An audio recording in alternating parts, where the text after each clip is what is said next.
మార్చుకోండి కావాలి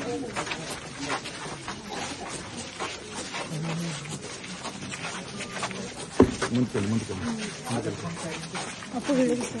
మార్చుకోండి సైడ్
ప్రభునందు ప్రియమైన దేవుని బిడ్డలారా,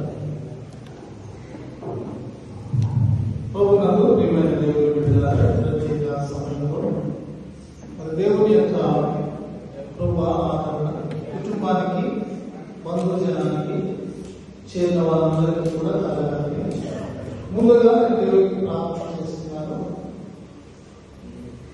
4 మరి మాకు అంటే హైదరాబాద్లో Evan Grace Lutheran church pastor అయిన మాకు, అలాగే మరి సంఘానికి ఈ వార్త తెలిసిన దగ్గర నుండి కూడా మరి సంఘం అంతా ఎంతో దుఃఖసాగులో మునిగిపోవడం జరిగింది.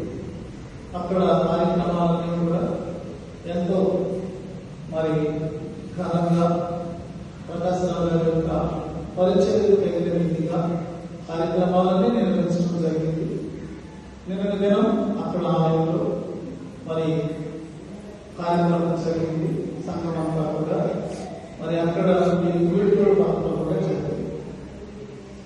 దేవుని వాక్యంలోకి మనం చూసినప్పుడు ఈ రీతిగా వ్రాయబడినది, నరుని ఆయువు గడ్డివలి ఉన్నది, అడవి పూయినట్టు వాడు పూయను, దాని మీద దారి తీర్చడానికి లేకపోవడం, ఆ మీద దాని చూడటం దాని లేదు. మానవ జీవితం యొక్క అల్పత్వం, స్వల్పత్వం ఈ వాక్యం ద్వారా మనకు తెలుస్తున్నాయి. మరి ప్రకాశరావు పెద్దాపురం వాస్తవికుల నుండి హైదరాబాద్ వచ్చి అక్కడ వారు మంచి ఉద్యోగాన్ని సంపాదించుకొని వారు ఉన్నటువంటి విద్యను బట్టి, ముఖ్యంగా క్రీడలలో వారు ఉన్నటువంటి మరి ఆ యొక్క గొప్ప ప్రావీణ్యాన్ని బట్టి మంచి ఉద్యోగాన్ని సంపాదించుకొని చక్కగా ఉద్యోగం చేసి వారు చేయాలి. ఉద్యోగంలో ఉన్న కాలం నుండి కూడా మరి భవానీ నగర్లో ఒక చర్చ్ ని ప్రారంభించాలి అని మరి తొలిగా వారి ఇతర స్నేహితులను తెలిసిన వారిని వారు సమకట్టుకుని వారందరినీ ప్రేరేపించి ఈరోజు ఒక చక్కని సంఘంగా మరి దాదాపు 36 సంవత్సరాలు ఆ యొక్క సంఘం స్థాపించబడి గత నవంబర్లో మేము యానివర్సరీ కూడా చేసుకున్నాం. మరి వారు ప్రారంభం నుండి కూడా తాను చేపట్టినటువంటి పనిలో చాలా పట్టుదల కలిగి వారు మరణించే వరకు కూడా అదే మనసుతో, అదే పట్టుదల దేవుని కొరకు లేకపోతే సంఘం కొరకు పని చేయాలి అనేటటువంటి పట్టుదలతోనే వారు కొనసాగడం జరిగింది. మరి దేవుని యొక్క వాక్యంలో అంటే బైబిల్ కోర్స్ వారు చేశారు. అందులో ఆన్లైన్ అప్లై కూడా వారు తీసుకున్నారు. హైదరాబాద్ లో ఉన్నటువంటి జంట నగరాల్లో అనేకమైనటువంటి క్రైస్తవ సంస్థలు, ఆర్గనైజేషన్స్ లో వాళ్ళు మంచి నాయకులుగా ఉన్నారు.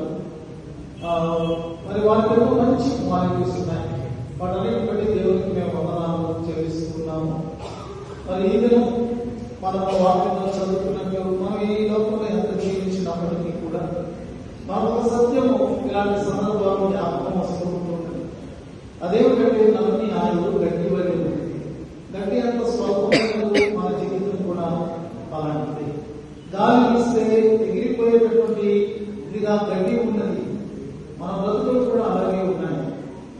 మేము వారిని హాస్పిటల్లో దర్శించినప్పుడు వారిలో కలుగుతున్న వెలుగులను బట్టి ఖచ్చితంగా వారు తిరిగి మరలా ఇంటికి వస్తారు, ఆలయానికి వస్తారు, ఆరోగ్యంతో మనం ఆశించారు.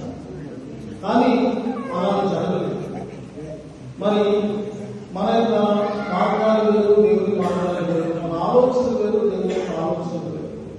కాబట్టి దేవుడి వాక్యంలో ఉన్నటువంటి మాటలను ఈ సందర్భంగా మనం కూడా జ్ఞాపకం చేసుకోవాల్సిన వారు ఉంటున్నాం.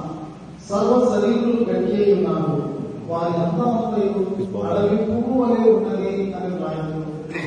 ఈ లోకంలో మనం అతిశయించడానికి ఏది లేదండి.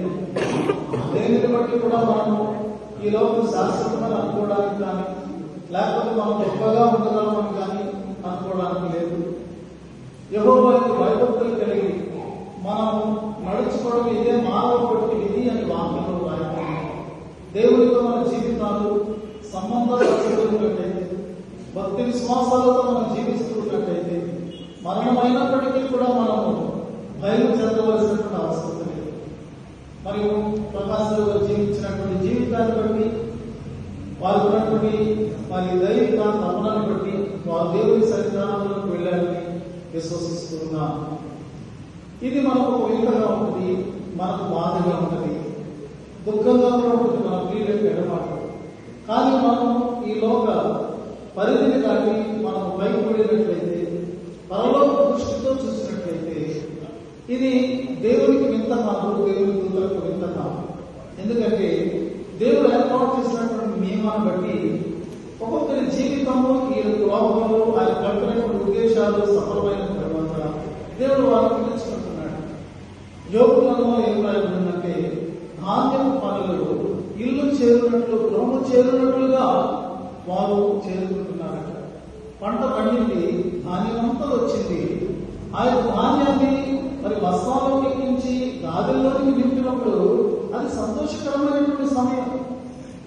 అలాగే దేవుడి యొక్క దృష్టిలో పరలోకం ఎలా ఉందంటే, ఇదిగో ఈ లోకంలో వీళ్ళకు మొక్కగా వైపించాము, వారు చక్కగా ఫలించారు, వారి యొక్క మరి ఆ యొక్క ఉద్దేశాలు చక్కగా నెరవేరాయి, ఇదిగో ఇప్పుడు ఆ పంట పరలోకానికి చేరింది అని దేవుడు వారి బట్టి సంతోషించేటటువంటి పరిస్థితి ఉంది.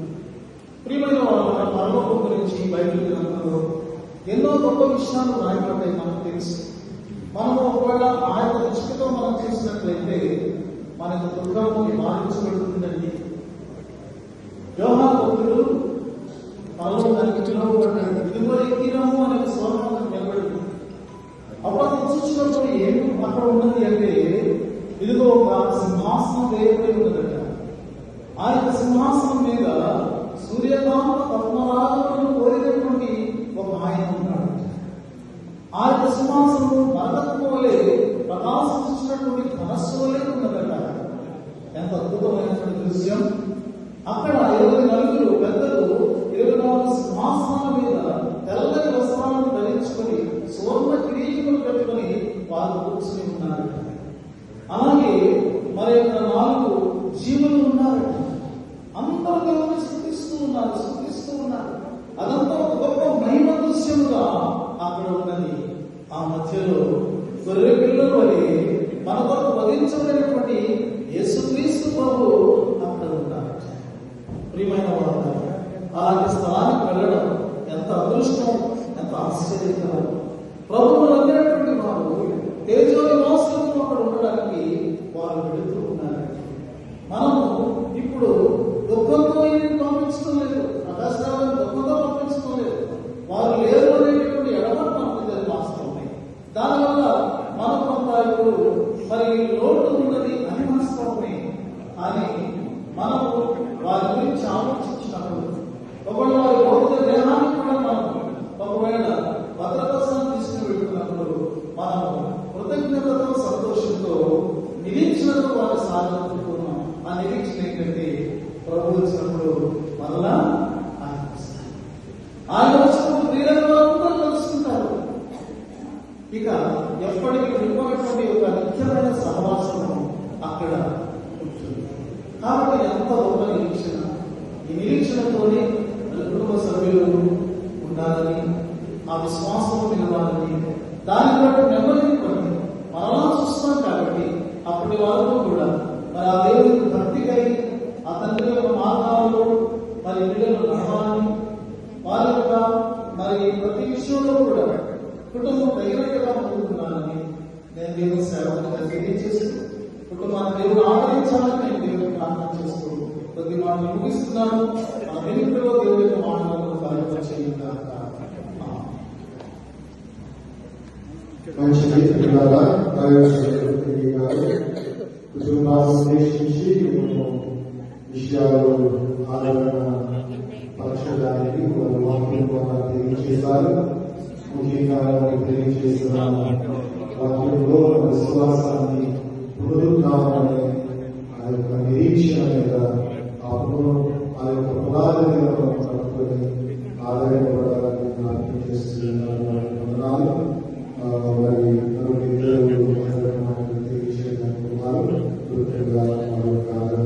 తెలియజేయాలి, వారికి చేస్తా ఉన్నారు. రెవరెండ్ జీ గారు మహిళ అతను కూడా సిద్ధంగా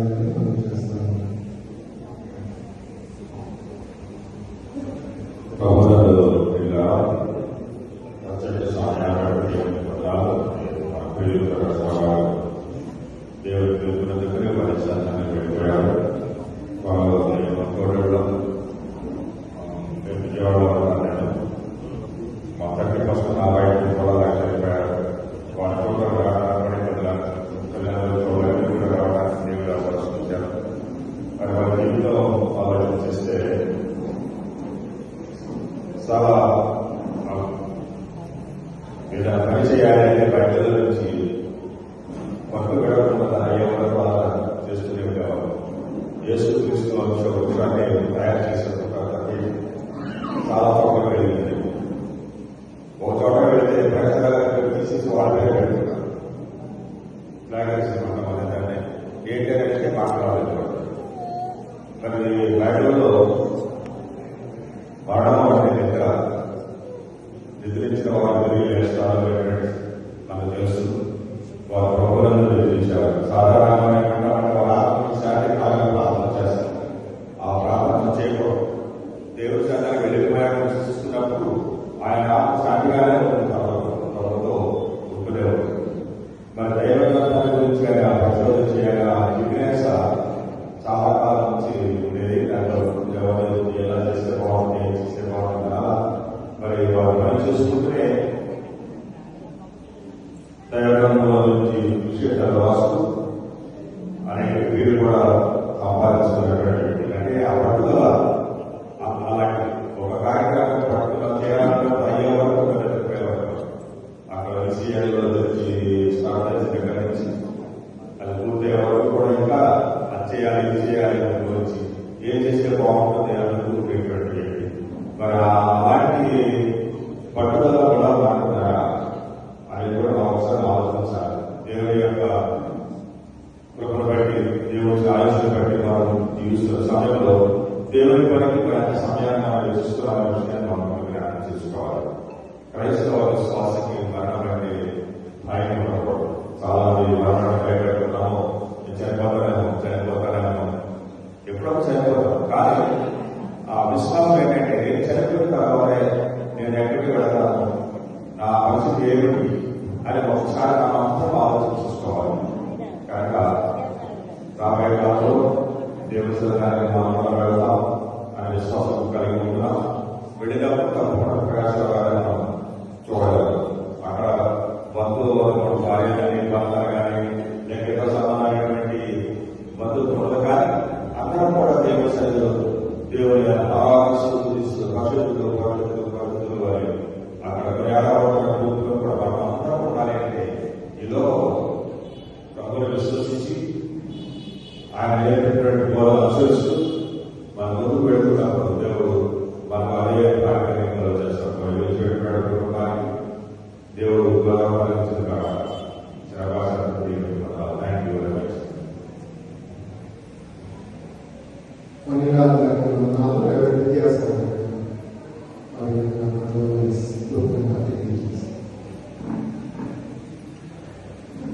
దేవుని పరిశుద్ధ నామమునకు మహిమ కలుగుగాక. సర్వ సృష్టికర్త యెహోవా దేవుడు తన యొక్క మహాత్మ్యమును బట్టి మానవ జన్మ తన పోలికలో తన స్వరూపమును మనకు అనుగ్రహించి లోకములో ఆయన ప్రతిబింబముగా ఉండవలసినటువంటి లక్ష్యము దేవునికి నమ్మి దేవునికి విశ్వాసం ఉంచి దైవ కార్యములను లక్ష్యం ఉంచి తమ జీవితంలో దేవుడికి సమర్పించుకున్న వారి ద్వారా ఆ లక్ష్యం నెరవేరుట మన ప్రియులు ప్రకాశ్ రావు గారి యొక్క జీవిత విశేషములన్నింటిని బట్టి కూడా దేవునికి మహిమ కలుగుగాక. వారు తమ యొక్క ఉద్యోగరీత్యా ఉద్యోగ ప్రారంభములను బట్టి దేవుడు ఇచ్చినటువంటి భక్తి విశ్వాసంతో ఉన్నటువంటి ఆసక్తిని బట్టి అద్భుతమైనటువంటి రీతిగా చేసినటువంటి